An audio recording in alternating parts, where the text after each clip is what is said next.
all things. I think that helps us because when you look at these just on the page, it might seem like, oh, well, I'm good to go. Like, I don't believe in any, like, I don't bow down to statues of Baal or anything. You know, I'm not going after idols. But it's like, well, no, anything that I'm putting above God is technically making that an idol. It's making that something higher, that's higher than God. So kind of help explain that a bit. The second commandment, you shall not take the name of the Lord your God in vain. Again, what does that mean exactly? You got the explanation there. So being careful the way we use God's name. It's the holiest name that there is. We want to not use it lightly. And I like how he usually will give you kind of here's a better way to use it. So instead of using it the first word I receive, use it, call upon God's name in every trouble and pray with your thanks. Not only here's what you shouldn't do, but also how you should do it. The third commandment is remember the Sabbath by keeping it holy. That one's a little bit confusing because back in the Old Testament, there was an actual Sabbath day, right? So it was Saturday, where that was the day God rested. So that's when the people would say, we're going to rest from all our labors, and we're going to use this as a day to commune with God. And you might think, well, why now are we worshiping on Sunday instead of Saturday? The quick answer is, once Jesus came, that fulfillment of the Sabbath and all the laws that were with it were already completed by Jesus. And so now we are free to worship and take that Sabbath day any day. And we chose, the church for a long time has chosen to do Sunday, just because that was the day Jesus rose from the dead. It kind of turns every Sunday into like a little Easter celebration almost. But the truth is, you're free to worship God on any day. Like even if Wednesday is the day that you want to go to church, that's your Sabbath day, that's fine. There's no right or wrong way to do this. The point is, what does this mean? We should fear and love God. We do not despise preaching in His Word, but we guard it as holy and gladly hear and learn it. So again, it's not so much about the day, it's about what's at the heart of the day, which is, loving God's Word, not despising it. Some people will kind of take the first three commandments and say, these are the three that are about us and our relationship with God. And then 4 through 10 are really about us and our relationship with other people. So this is where you get into more application of how we treat others. So 4th commandment, honor your father and mother, that it may go well with you, that you may enjoy long life on the earth. This means we should fear and love God, that we don't dishonor or anger our parents and others in authority, but honor, serve, and obey them and give them love and respect. So it's even going further than just parents, but even just those who are in authority over us. Even if you don't agree with them all the time. Even if you don't agree with the president or the governor or whoever's over you, I can still treat them with respect and the honor they deserve, even if I'm not gonna vote for them maybe. But that's the point of honoring those in authority, especially parents. Unless they go against. Exactly. There's passages in the Bible that make it very clear. If someone in authority over you is telling you to do something out of line with what God says to do, then I must listen to God rather than them. God does say, don't follow them blindly, but give them respect. The 5th commandment, you shall not kill. Once again, this is one that needs an explanation because you're kind of like, oh, sweet, all right, check that one off. I've never killed anyone. Like, good to go on that one.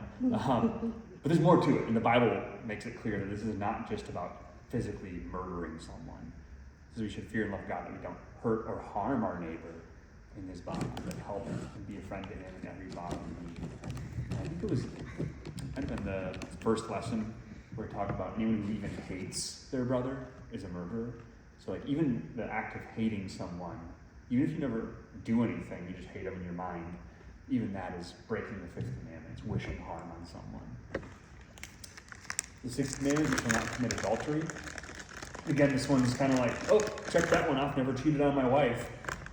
But it's more than that, right? So we want to lead a pure and decent life in words and actions, that husband and wife love and honor each other. And again, we had that passage, I think, in the first lesson as well, that like even if you look at someone lustfully, it's like committing adultery. So this is bigger than just one thing. It's kind of a whole topic. The 7th commandment, you shall not steal. More behind that one too. Just even not trying to steal away our neighbor's property. Maybe not even through breaking into his house and taking it, but trying to take him to court, doing things like that, where you're trying to get things from someone else. Instead, you want to help improve and protect other people's property. 8th commandment, this is about the way we speak, so you shall not bear false testimony against your neighbor. So this, I think, would include more than just saying something false, but maybe it's not a lie. Maybe you're saying something that's very truthful about someone, but should you be saying it, right? Like, at what point is that? That's going to be gossip, and that's harming someone's reputation. That's kind of what we're trying to protect here, the reputation of others. Speaking well of people, taking their words and actions in the kindest possible way. It's really easy to get offended. If someone says something and does something that you feel like you don't like, instead, how can I say it? What if I take their words and actions in the kindest possible way, where we maybe this person had a really bad day, and maybe I need to let them have a break here, and I can find out better what's causing them to be so angry. All those kinds of things that could fit in there. And the 9th and the 10th commandment are very similar. They're about coveting, so that would be like being jealous for or wanting something that's not yours, that someone else has. Your neighbor's house, and also just a whole list of other things. The 9th and 10th commandment kind of getting more into like the thoughts. Like, it's not even just me taking something, it's me wanting something that I shouldn't. And so that's kind of a catch-all at the very end. That's a really quick overview of the 10 commandments, but any questions on any of those? What of the commandment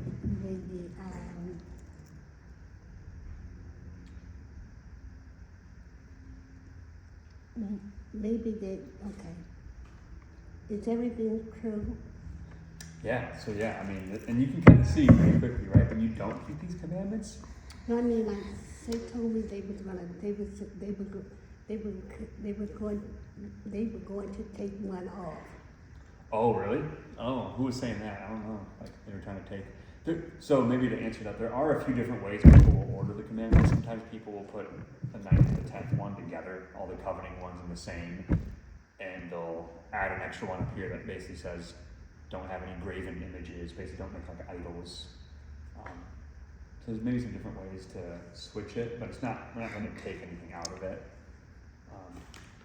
I don't know, I haven't heard of anyone wanting to take one of them away, but I know there's a big movement in America, that people have a lot of, like, courts of law will have the 10 Commandments somewhere, or they'll have like a mural and people are taking those away, trying to get God out of those places.